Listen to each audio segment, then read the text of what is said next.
तंबाकू एक खामोश कातिल है जो आहिस्ता आहिस्ता जिस्म को तबाह कर देता है।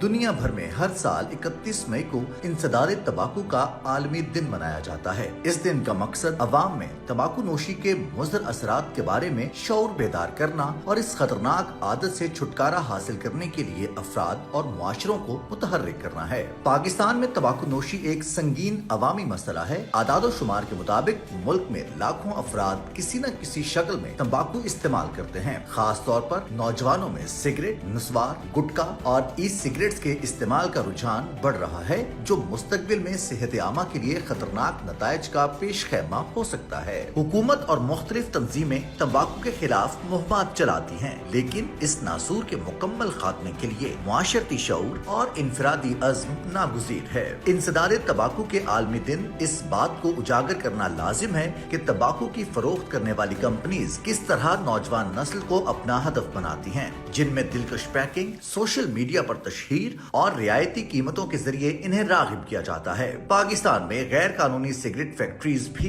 इस खतरनाक सूरत हाल में इजाफा कर रही हैं। ये फैक्ट्रीज बगैर किसी टैक्स या ज़ाब्ते के सस्ती और गैर मियादी सिगरेट्स मार्केट में फैला रही हैं। आलमी इदारे सेहत के मुताबिक तंबाकू नोशी हर साल 80 लाख से ज्यादा अफराद की मौत का सबब बनती है, जिनमें वो लोग भी शामिल हैं जो खुद तंबाकू इस्तेमाल नहीं करते बल्कि दूसरों के धुएं से मुतासिर होते हैं। माहिरीन सेहत के मुताबिक तंबाकू नोशी सिर्फ फेफड़ों के कैंसर का सबब नहीं बनती, बल्कि दिल, दिमाग, जिगर और दीगर अहम अज़ा को भी शदीद नुकसान पहुंचाती है। आलमी दिन के मौके पर अवाम को ये पैगाम दिया जाता है कि वो खुद भी इस मुहलक आदत से दूर रहें और दूसरों को भी तंबाकू नोशी से रोकने में अपना किरदार अदा करें।